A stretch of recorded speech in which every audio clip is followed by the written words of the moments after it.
In today's video, we're briefly talking about why the Czech Pirc is so dangerous from the black side. Okay, now the Czech Pirc itself, it's against the move of e4, in which case we're playing d6, knight f6, attacking the pawn, and the move of c6. Now notice, the standard move order was against e4, in which case we play a Pirc defense. You could see the move of d4, play d6, and guess what? You could transpose into it, right? So that's an option as well. But all that to say, e4, d6 is the standard move order, knight c3, all very common moves from white. And we now play the move of c6, going into our Czech Pirc, right? This pawn on c6, neutralizing the knight on c3, helping prepare d5 and or b5, and finally giving this queen some leverage to play moves like queen b6 or queen a5 at some point that can be very dangerous. By the way, if you're interested in learning more about the Czech Pirc at a high level, if you're really trying to learn more about it, maybe you play it already. I very recently released a course on it, and because it just released, I'm offering a 30% off discount code. All you got to do, go down to the link below. I'll leave one in the description and the pinned comment. Go down to that link, plug in the discount code Czech Pirc 2024, and you will receive 30% off of the course.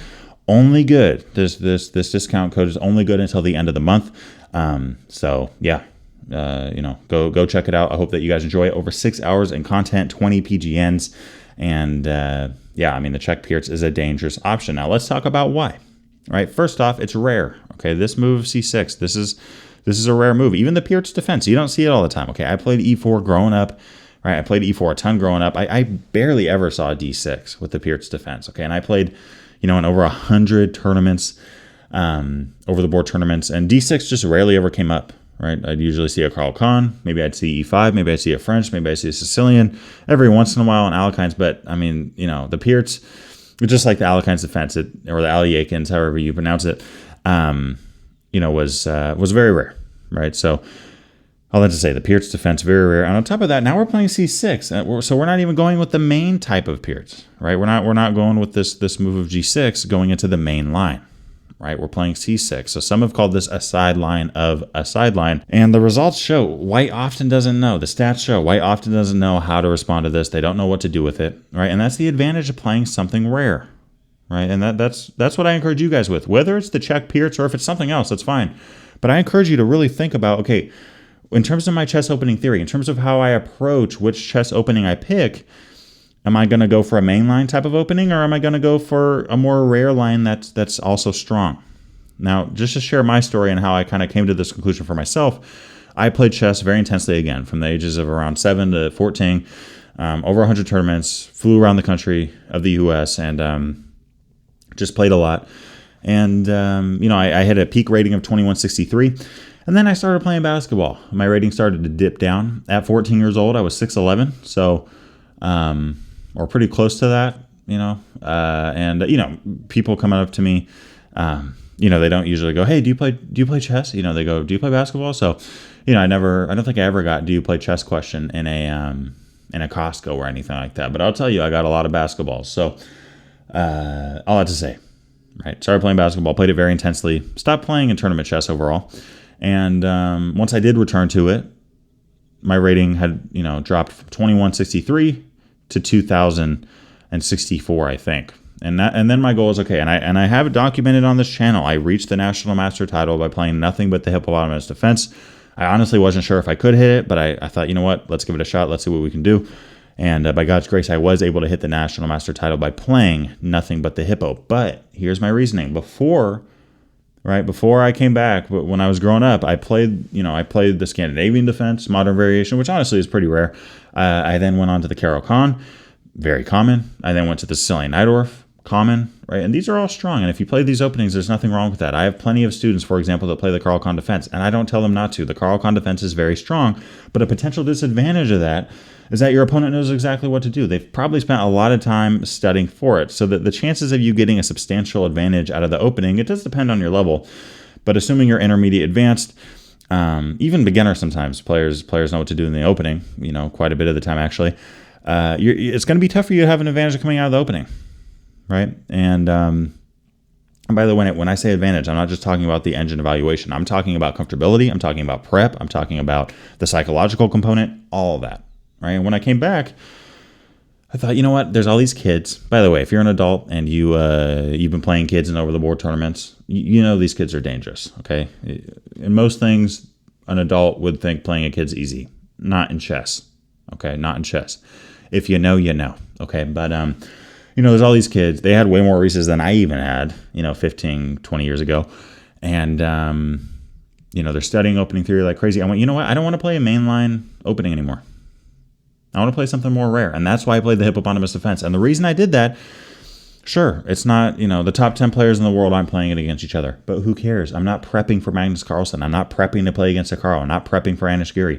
I'm trying to hit 2,200. That was my goal, right? I'm not trying to become a GM, right? Even if I was to become a GM, honestly, I think the Hippo could, reach the GM level. It has been played twice in a World Championship match, all that kind of stuff. But all that to say, right, it is... there's that advantage in prep because any studying anyone's done for the French, any studying anyone's done for the Carl Kahn, the Sicilian, any of that all goes out the window. All the games, all the experience, it all goes out the window. They're playing me who studied the Hippo a ton, and it's their first time ever seeing it, which makes them more prone to mistakes because they can't count back on what they've already learned, right? So that's my approach to openings. I try to find something that is strong and rare, not just rare, okay? If you just find something that's rare, you're going to play H5 on the first move, and it's rare, but it's rare for a reason, right? But I also think the Czech Pirc, just like the Hippopotamus Defense, the Czech Pirc kind of falls into that line a little bit, right? It's a sideline of a sideline. It's sound, it's strong, it gets good results. GMs have lost to it, right? It's a strong opening. Akobian, Zbigniew, both strong GMs have made careers out of it.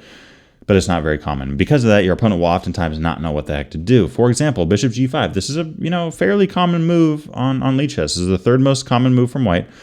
And in this case, in the course, right? In the course on the Czech Pirc, I recommend this move of Queen to B6. Right? Again, all you got to do, if you want 30% off on that course, all you got to do, go down to the description below, plug in that discount code Czech Pirc 2024, and you'll receive 30% off. But we see this move of Queen to B6, and notice we're putting pressure on that B2 pawn that is now hanging.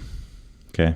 Now, what should white do here? There's a number of moves that we cover in the course, but there's also a lot of ways that white could fall apart. For example, knight a4, bad move, queen a5 with check. Guess what? Your knight's attacked, your bishop's attacked. You can save one of them, but you can't save both. You can't save both, right? What's the most popular move, though? Bishop takes f6. Is this a good move? No, but it is the most popular. And this just shows you it's move 5, guys. And the most popular move for white on this 5th move is a big mistake.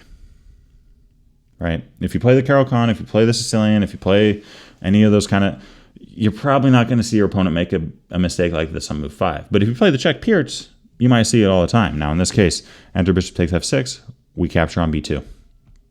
Right? Here's the deal. White should just, maybe play a move like knight ge2, defend the knight. Even the move of knight a4 isn't terrible. Right, but white will often try to hold on to everything. Okay, first off, if the move d5, we can just play e takes f6. We're up a pawn now, right? Bishop b7, castle king side. When we play queen takes b2, we're attacking 2 pieces. We're attacking 2, right? And if you try to, let's just say this bishop goes, you know what? I'm going to try to get a pawn and then save my knight, right? Try to get something for that bishop. And well, wait, we have an intermediate move with check. If you block, we take another piece. We take on g7, we're +8 in material. So we go back, right? You got 2 pieces hanging. You got to fix it. You got to figure something out here. And you just can't end up in even material now. White is going to go down a pawn at the very least, right?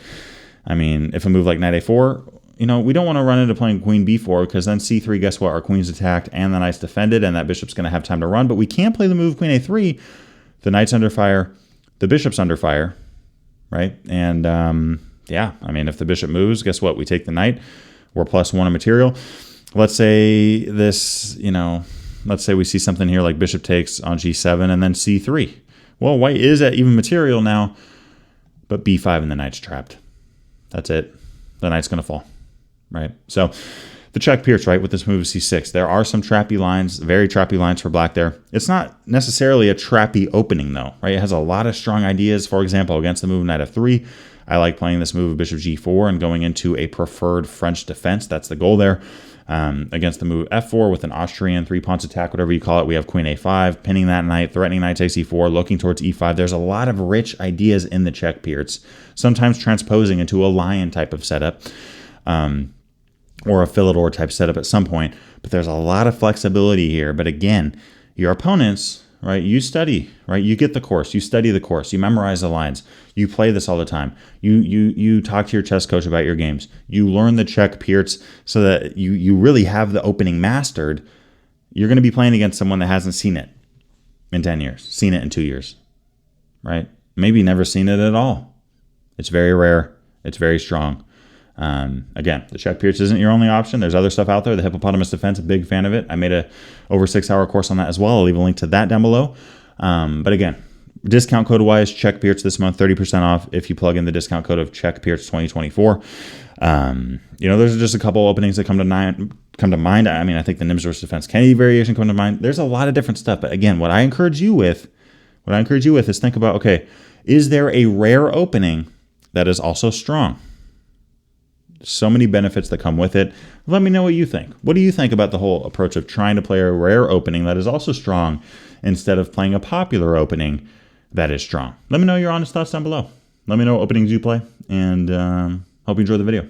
See you on the next one. Thanks for watching today's video. I hope you enjoyed it. I wanted to give a big shout out to my Patreon supporters for the month of September in 2024. I appreciate y'all a ton. It's been great getting to know you guys. And for those of you that haven't thought about joining the Patreon, there's some exclusive benefits that you gain by becoming a member. And yeah, I mean, if you guys do join, I'm excited to start talking to you guys over on the platform. On top of that, guys, here's the thing. Look, it's September. Okay, it's September. There's only so much time left to get that Czech Pirc Defense course. Click the link. Click the freaking link. Plug in the discount code. Get your 30% off. Only good until the end of the month. And I'll see y'all on the next video. Let's get it.